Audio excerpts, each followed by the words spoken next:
오늘은 삼국지 37번째 시간이에요. 오늘은 지난 시간 다루었던 제갈량의 1차 북벌 뒤의 이야기를 계속해서 이어가 보도록 하겠습니다. 지난 시간 조비가 죽고 조예가 황제에 오르는 위나라의 혼란의 시기에 가슴속에 칼을 품고 때를 노리던 제갈량이 군사를 이끌고 위나라를 향해 진군한 1차 북벌에 대해 이야기를 했었죠.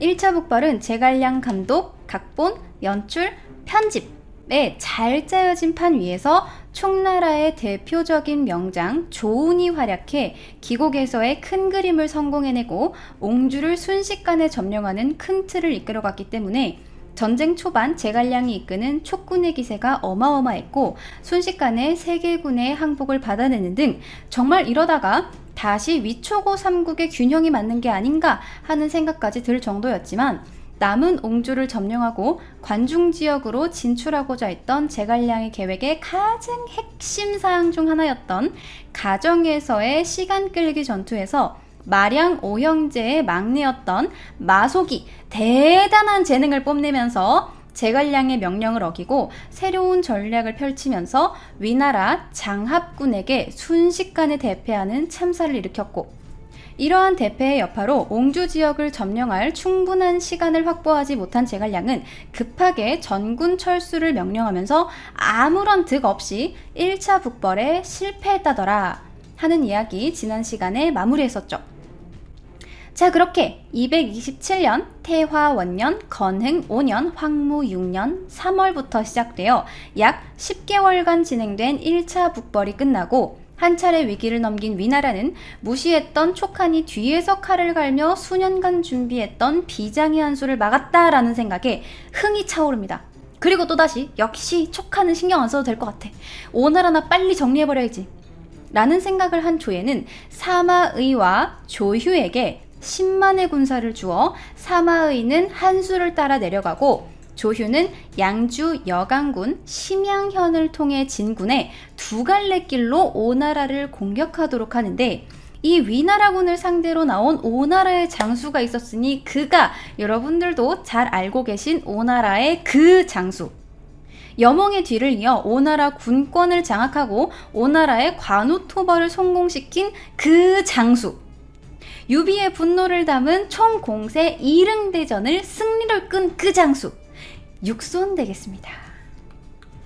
육손은 위나라의 군사를 이끌던 두 장수 사마의, 조휴 중 조휴 쪽을 먼저 공략하기로 합니다.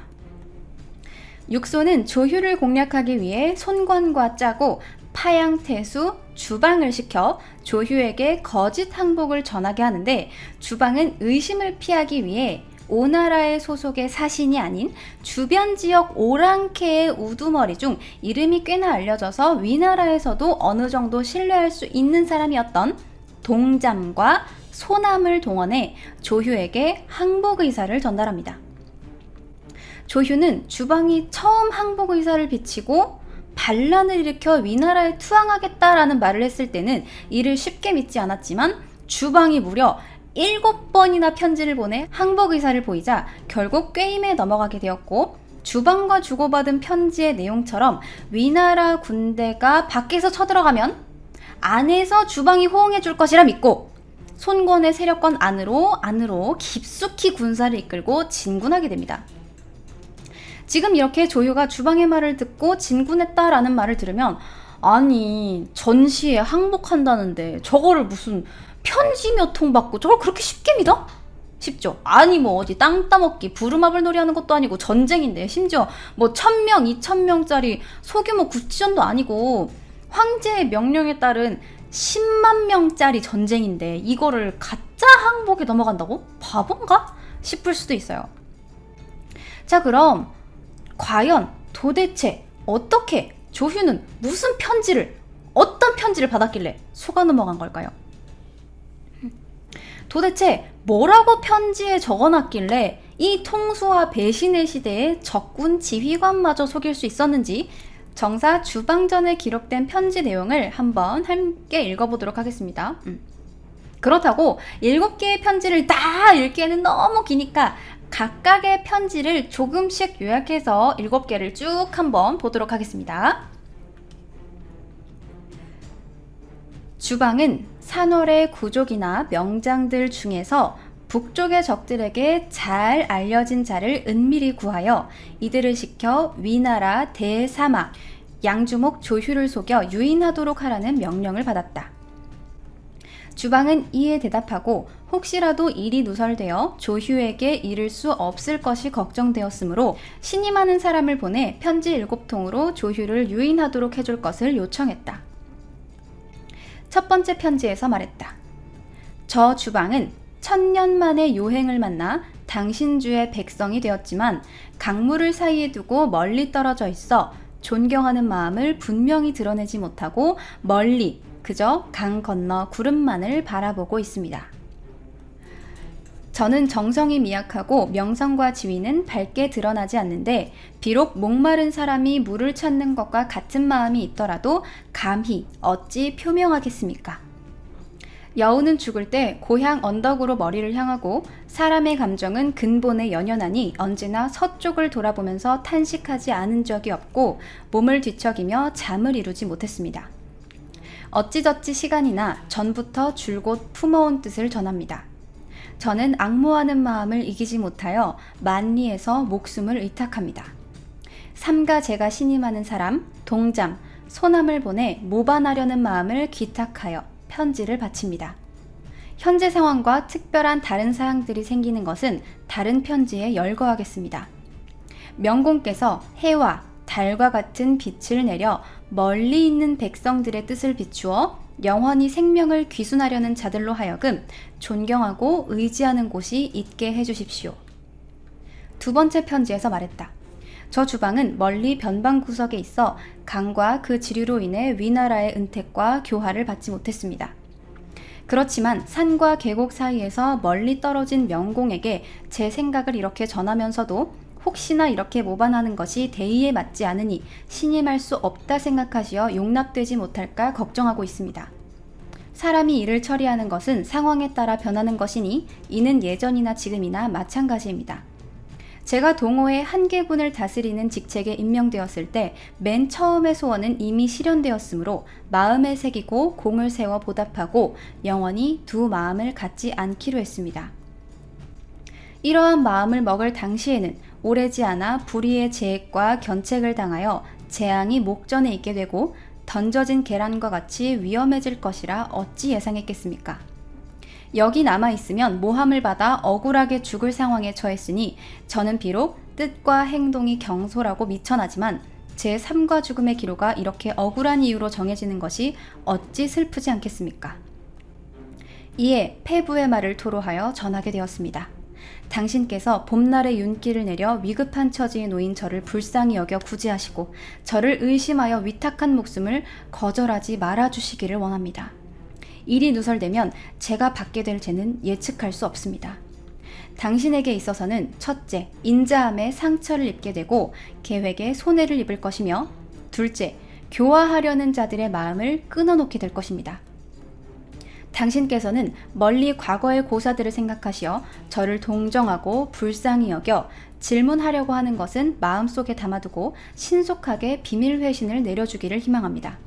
저 주방은 응당 멀리서 당신의 거동을 바라며 당신과 합칠 날을 기다릴 것입니다. 세 번째 편지에서 말했다. 저 주방의 전임 태수인 광릉 사람 왕정은 다스리던 군의 백성들이 변란을 일으켰기 때문에 견책되었습니다.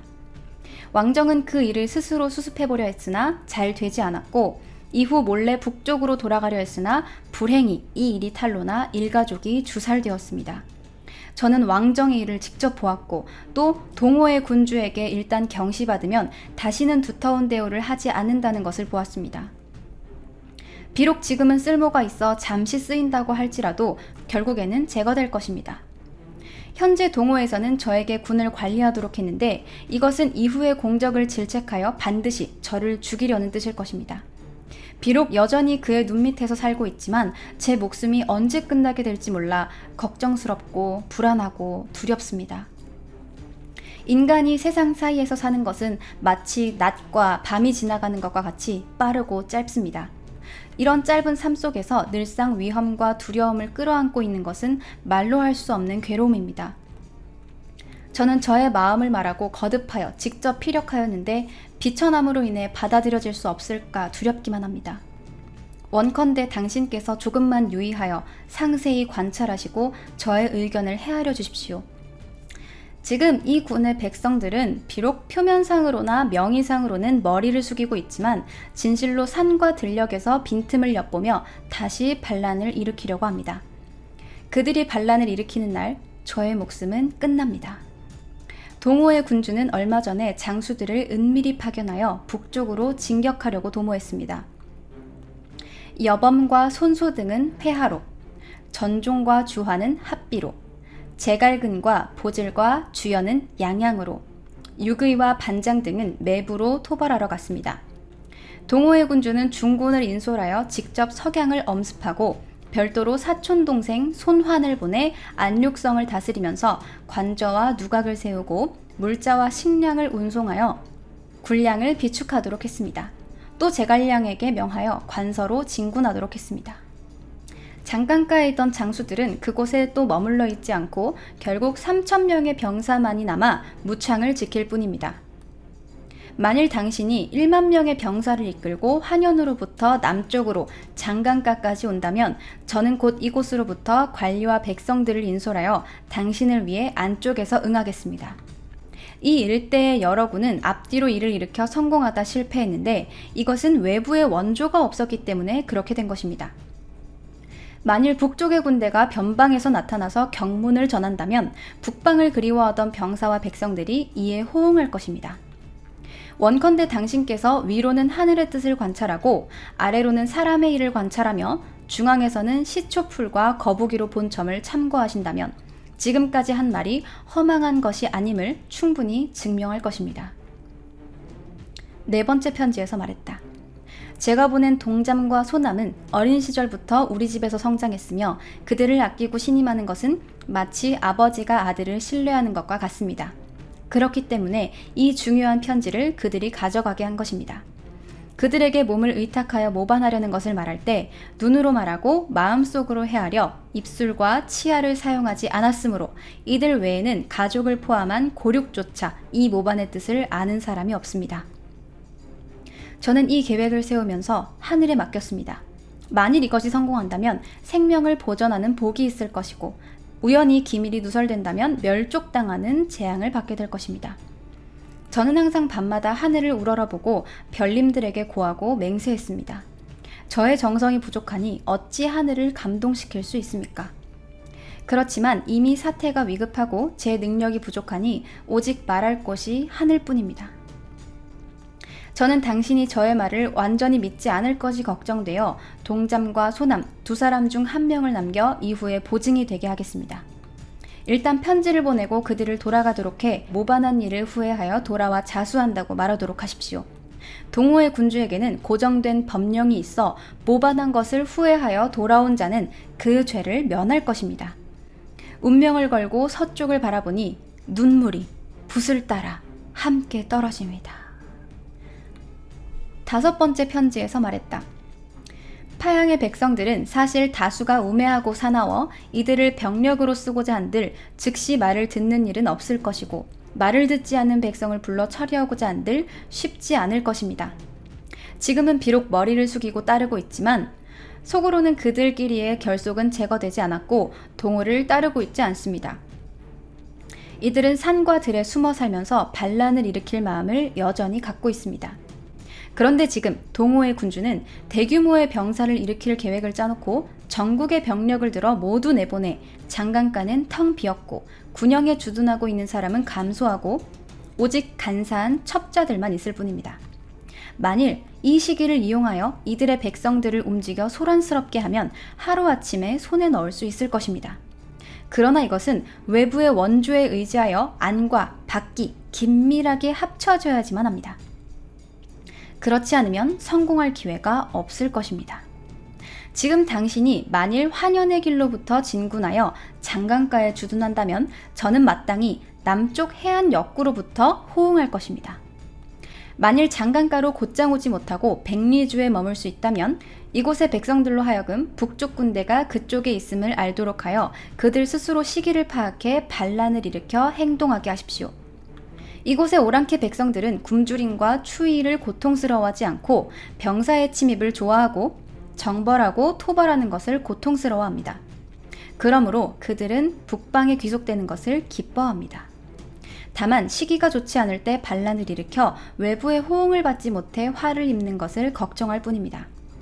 저는 장강과 회하에 살면서 현재의 일에 밝으며 그곳 지형의 유리한 점을 잘 알고 있으므로 100번 싸워 100번 이길 것입니다. 이러한 절호의 기회는 다시 오지 않기 때문에 감히 가슴속의 마음을 진술합니다. 6번째 편지에서 말했다. 동호회 군주는 이전에 석양의 오랑캐 세력을 뿌리 뽑지 못한 일을 한스러워하고 있습니다. 소문에는 전쟁에 이민족 백성을 대거 징발하여 이들 중 약한 탓에 쓸모가 적은 이들을 가장 앞에 배치해 방패 삼아 진군하고 성을 공격할 때 또한 가장 위험한 참호파는 일을 시켜 모두 처분하려고 한다고 합니다.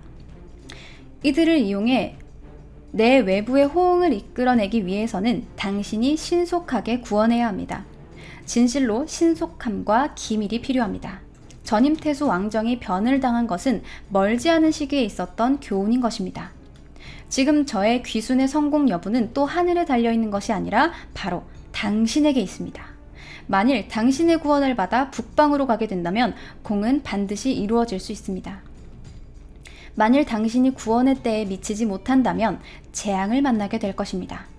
일전 도적대의 우두머리였던 팽기가 위나라를 위해 오나라를 공격했을 때 그의 군대가 근처에 있다는 말을 듣고 이 군의 백성들은 나이가 많건 적건 간에 기뻐했습니다. 만일 그가 조금만 더 시간을 벌었다면 내부의 호응이 있어 크게 성공했을 테지만 애석하게도 동호의 번개 같은 대응에 토벌당하니 이민족 백성이 호응할 기회가 없었습니다. 당신은 이 말을 깊이 관찰하기 원합니다. 자, 이제 드디어 마지막 편지입니다. 자, 이거를 읽다 보니까 아니 이쯤 되면 이미 병사를 보냈어야 되는 게 아닌가? 아, 이렇게 빨리빨리 좀 하라는데, 아니 지금 타이밍이라는데, 아니 좀 군대 안 보내고 뭐 하는 거예요? 조유는 뭐 하길래 이렇게 급하다는데 병사를 안 보냈지 싶어요. 점점 말려 들어갑니다. 자, 7번째 편지에서 말했다. 현재 대사를 일으킴에 있어서 자귀나 칭호를 사용하지 않는다면 사람들을 장려할 방법이 없습니다. 당신에게 장군과 제후의 인 각기 50개, 낭중인 100개, 교위와 도위의 인 각기 200개를 간절히 요청합니다. 저는 이것을 얻어 이곳의 장수들에게 주어서 그들을 독려하고 이 반란에 함께하도록 장려하겠습니다. 동시에 깃발 수십 개로 표식을 만들어 산월의 병사와 관리, 백성들로 하여금 이것을 바라보고 거취가 벌써 분명하게 결정되었고 당신 군대의 구원을 받기로 확실하게 약정되었음을 알리기를 요청합니다. 또 피차간에 투항하고 모반하는 사람들은 매일, 매월 있으므로 작은 틈이라도 있으면 이 일은 전해져 알려지게 될 것입니다. 오늘의 대사도 특별히 기밀을 요해야 합니다.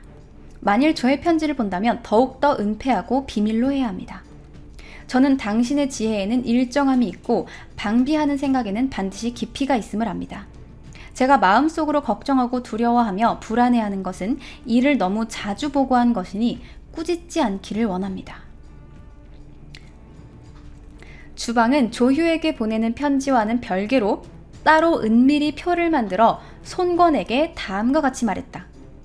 지금 북방에는 체포할 도적들이 있어 황하와 낙수를 완고하게 지키고 오랫동안 왕의 주사를 받은 일이 없으며 북방의 토지를 마음대로 하고 있습니다. 신은 일찍이 기이한 계책을 내고 우수한 인물을 천거하여 위로는 웅대한 교화를 빛나게 하고 아래로는 만분의 1이 공헌이라도 펼 수 없으므로 걱정하는 마음은 무엇인가에 얻어맞은 것 같고 밤이 되어도 잠을 잊고 있습니다. 신성한 조정은 하늘처럼 덮고 있으며 공적이 없는 신을 포용하였습니다. 조정에서는 존경하며 무거운 명령을 내려 신으로 하여금 이전에 도적 조유를 유인해 오도록 하였는데 유감스럽게도 계획대로 잘 하지 못했습니다. 현재 군 내에서 북방의 도적들에게 잘 알려져 있는 산과 계곡 속의 괴수들을 구하여 북방과 내통하게 하려 합니다. 그 계책은 따로 첨부한 편지의 내용과 같습니다. 조휴는 반드시 스스로 군사를 이끌고 밀고 들어와 그물 속으로 들어올 것이니 6군데를 동원하여 일망타진하도록 하면 포로들은 그물을 빠져나가지 못할 것입니다. 우리들의 위세는 번개처럼 빛나고 천하는 매우 다행스러워할 것입니다. 삼가 표를 올려 보고하고 아울러 편지의 초고를 바칩니다. 저는 미처남을 걱정하고 불안해하며 탄식합니다. 주방은 곧 이러한 계책을 시행할 준비를 하라는 회답을 받았다. 조휴는 과연 주방을 믿고 보병과 기병 10만 명을 인솔하고 군수물자를 가득 싣고 환현으로 직접 들어왔다. 편지 7개를 읽느라 꽤나 긴 기록을 살펴보았는데요. 어떤가요? 편지를 읽기 전과 지금의 생각이 좀 다른가요? 주방의 편지는 꽤나 정교하게 잘 적혀 있고 당시 실제로 주방이 다스리고 있던 지역은 오랑캐 백성들을 제어하고 통솔하느라 자주 반란이 일어나던 지역이었습니다. 주방의 편지에 적힌 대로 주방의 전임 태수였던 왕정은 반란을 제대로 막지 못하고 대응에 실패해서 주방으로 교체당한 인물이기도 했으며 또 편지에 언급된 도적대물이 팽기의 일은 위나라에서도 꽤나 이슈가 되었던 사건인지라 편지의 신뢰도를 올리는데 한몫하기도 했습니다. 어쩌면 조휴로서는 7번이나 되는 편지를 받을 때까지 주방의 말을 믿지 않고 의심하고 버텨낸 걸 칭찬받아야 할 만큼 주방의 꼬드김은 계획적이고 또 치밀했던 거죠. 자, 하지만 조휴가 잘 버텨내었건 아니었건 결과적으로 위나라의 군대는 적의 꼬드김에 넘어가 버렸고 그렇게 주방이 3번째, 4번째 편지에서 언급했던 바와 같이 위나라의 군대는 주방의 군대와 이민족의 백성들의 호응을 철석같이 믿은 채로 주방이 추천한 경로이자 다른 지역을 공격하느라 군사들이 다 빠지고 얼마 남지 않은 장강을 점령하기 위한 코스인 양주 여강군 환현을 향해 군대를 이끌고 깊숙이 진군합니다. 사실 이러한 조휴의 진군은 조휴 혼자만의 생각은 아니었어요.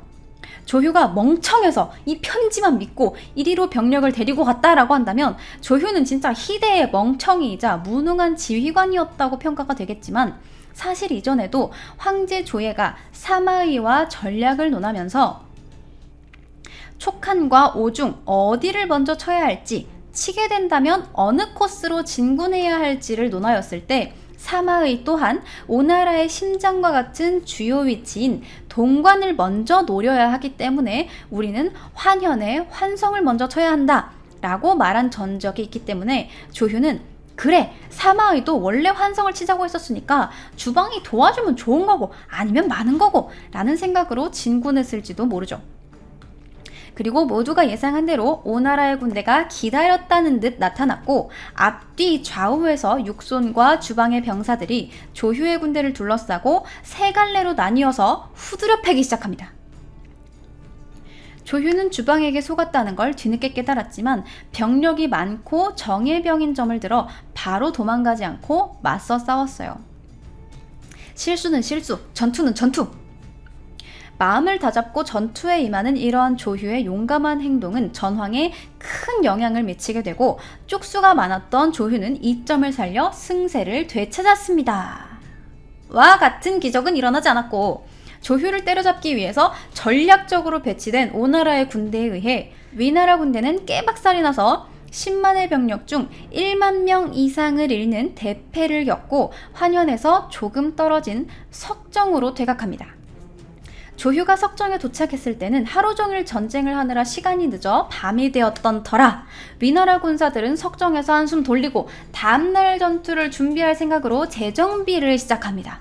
하지만 쉬고 싶었던 건 하루 종일 털렸던 조휴 쪽의 입장이었던 건지 이게 웬걸? 육손의 부대가 밤이고 나발이고 또 3갈래로 나뉘어서 쉬고 있던 조휴군을 향해서 쏟아져 들어오고 전투 준비 중이 아니라 재정비 중이었던 위나라군은 다시 한번 물자고 치중이고 장비고 뭐고 모든 것을 버린 채 죽기 살기로 도망을 쳐서 또다시 협석까지 도망가게 됩니다. 자, 평소 같았으면 이 정도에서 물자도 잃고 군사도 잃었으니까 싸움이 끝났을 테지만 육손이 누굽니까? 촉한의 2인자 관우를 한 방에 처리한 오나라 대표 장수 아닙니까? 육손의 조휴 후두려 패기는 아직 끝나지 않았습니다. 조휴가 석정에서 패퇴하면서 협석까지 도망갈 것을 예측한 육손은 협석의 길목을 끊고 조휴가 퇴각해올 때를 대비한 군사를 미리 보내놓은 거죠. 자, 이렇게 조휴는 육손의 손에 의해 최후를 맞이합니다. 일 뻔했습니다만 다행히도 조휴의 패퇴를 예견하고 그를 도우러 온 장수가 있었으니 그가 바로 위나라의 장수 가규였습니다. 자, 이 대목에서 관련 기록인 정사 가규전의 내용을 보면 228년 태화 2년 조예는 가규로 하여금 전장군 만총, 동안태수 호질 등 사군을 통솔하여 서양으로부터 곧장 동관으로 향하도록 하고 조휴는 완현으로부터, 사마의는 강릉으로부터 진군하도록 했다.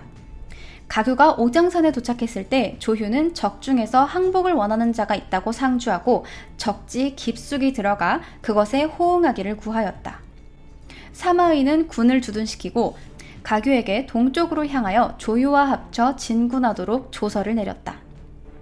가규가 적의 동태를 살펴보니 적군이 관동을 수비하고 있지 않았으므로 반드시 완현에서 군사를 집결시키고 있을 것이고 조휴가 깊숙이 들어가 적과 싸운다면 반드시 패하게 될 것이라고 판단했다. 그래서 장수들을 바다와 육지로 나란히 진군하도록 하였다. 200리를 행군하였을 때 오나라 병사를 사로잡았는데 조휴는 전투에서 패하고 손권은 병사를 파견하여 협석을 끊었다고 말했다. 장수들은 이에 어찌해야 할지 어디로 나가야 할지 몰랐으며 어떤 이는 일단 후속 부대를 기다리자고 말했다. 이때 가규가 말했다. 조휴의 군대는 밖에서 패배하였고 그들이 수도로 가는 길은 끊겼으며 나아가도 싸울 수 없소. 편안함과 위험함의 관건은 하루가 다 가기 전에 결정되오. 적은 조휴에게 후속 군사가 없다고 생각하였기 때문에 협석까지 점령했을 것이오. 지금 급히 진군하여 뜻하지 않게 나아가는 것, 이것이 이른바 먼저 선수를 쳐서 마음을 빼앗는 것이오. 적은 우리 병사를 보고 반드시 달아날 것이오. 만일 후속 부대를 기다려 시위를 지체한다면 적은 그 사이 험난한 곳을 끊었을 것인데 병력이 비록 많더라도 어떤 이익이 있겠소. 그래서 보통보다 2배의 속도로 군사를 나아가게 하고 깃발과 북을 많이 설치하여 병사가 많아 보이도록 하였다. 적은 가규의 군사를 보고 퇴각하였다. 가규는 협석을 점거하고 병사와 식량을 조휴에게 제공하였으므로 조휴의 군대는 곧 떨쳐 일어났다.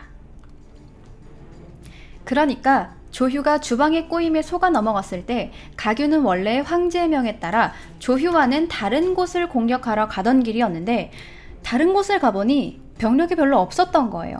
딱 상황을 보니까 이게 여기 있어야 할 병사들을 싹 다 몰아서 어디 다른 곳에 병사를 몰아넣은 것 같다라는 생각이 들었고 아차! 조휴가 죽겠구나 싶었던 거죠. 그래서 조휴를 도우러 가는 길에 적군을 잡아서 상황을 파악하고 육손이 미리 점령해둔 협석에 마치 수많은 후발대가 도착하는 양 위협을 가해서 적을 도망치게 하고 다 죽어가는 조휴군을 살려냈다더라 하는 거죠. 협석이 끊겨서 돌아갈 길이 없었더라면 이미 잃은 1만의 병력과 물자는 물론이고 남은 군사들도 길이 막혀 더 이상 나아가지 못하고 뒤쫓아오는 오나라 군대에 전멸을 당할 수도 있는 상황이었지만 가규의 기지가 위나라의 대군을 살려낸 거죠. 하지만 이미 잃은 물자와 병력이 상당했기 때문에 조휴와 가규의 병력은 더 이상의 싸움을 포기하고 퇴각하게 되니 다시 한번 위나라의 오나라 정벌이 무로 돌아가게 되고 오나라의 위세가 하늘을 찔렀으며 위나라의 국력이 쇠하는 상황이 찾아옵니다. 이 육손과 조휴 그리고 주방의 한바탕 싸움은 훗날 석정전투라고 불리는데 이 석정전투의 1등 공신이었던 주방은 전투가 끝난 이후 손권에게 이 전투의 승리는 당신의 공이니 마땅히 역사책에 기록되어야 할 일이다 라는 말을 들으며 제후의 자귀를 받게 됩니다. 반대로 이 석정전투의 1등 패배자였던 조휴는 위나라로 돌아가 군법대로라면 패배한 장수로서 목이 잘려야 했으나 위나라 태조의 조카, 즉 지금 황제인 조예의 삼촌이었기 때문에 목숨을 부지하고 사과문을 올리는 수준에서 처벌이 마무리됩니다만 조예는 이걸 비꼬는 것이었는지 그저 대패하고 돌아온 삼촌을 보고 마음이 좀 짠했던 건지 패전한 조휴에게 오히려 예우와 포상을 더 해주었고, 이에 부끄러움과 분함을 이기지 못한 조휴는 등창, 그러니까 등에 종기가 나서 곧 죽고 맙니다. 이 석정전투에 대한 정사 조휴전의 기록을 보면 228년 태화 2년 명제가 두 갈래 길로 오를 정벌하였는데 사마의를 보내 한수를 따라 내려가게 하고 조휴는 제군을 지휘해 양주 여강군 심양현으로 향하게 했다. 적장이 거짓으로 투항하여 조휴가 적진 깊숙이 들어갔는데 싸움이 불리하자 퇴각해 여강군 환현에 있는 석정에서 묵었다. 밤중에 군이 놀라고 사졸들이 혼란스러워져 버리고 온 갑옷과 무기 그리고 치중이 매우 많았다. 조휴가 글을 올려 사죄하자 명제가 둔기교위, 양기를 보내 위로하고 예우와 포상을 더욱 늘렸다. 조휴는 이 일로 인해 등에 옹, 그러니까 종기가 생겨 죽었다. 라고 적고 있어요. 자, 이렇게 상을 받을 사람은 상을 받고 벌을 받을 사람은 다른 벌을 받은 이 석정전투는 오나라를 향해 기세등등하게 쳐들어갔던 위나라 군대에게 꽤나 충격적인 패배였기 때문에 이후 위나라가 쉽사리 오나라를 침공하지 못하게 겁을 먹게 만드는 전투가 되었고, 오나라는 꾸준히 다져진 내실을 통해 드디어 오왕 송권이 황제에 오르게 되는 계기가 되는 전투가 됩니다. 또 이렇게 강성해진 오나라의 기세와 약해진 위나라의 군세를 틈타 촉한이 위나라를 다시 한번 공략해보는 기회를 만들어주게 되니 이 두 번째 공략이 바로 제갈량의 2차 북벌 되시겠습니다. 과연 제갈량은 1차 북벌에서 당한 수모를 2차 북벌에서 갚아줄 수 있었을까요? 2차 북벌이라면 도대체 북벌은 몇 차까지 진행되는 것일까요? 위나라가 오나라를 쉽게 침공할 수 없었다면 도대체 언제쯤 다시 오나라와 싸우게 되는 것일까요? 그 이야기는 다음 시간에 계속해서 알아보도록 하겠습니다. 슬슬 커다란 전투들이 하나 둘 끝나가고 자잘한 이야기들만 남아가고 있습니다. 앞으로는 좀 더 빠르게 자잘한 이야기는 속도감 있게 이야기해보도록 하겠습니다. 자, 이렇게 삼국지 37번째 이야기는 여기까지 하도록 하겠습니다.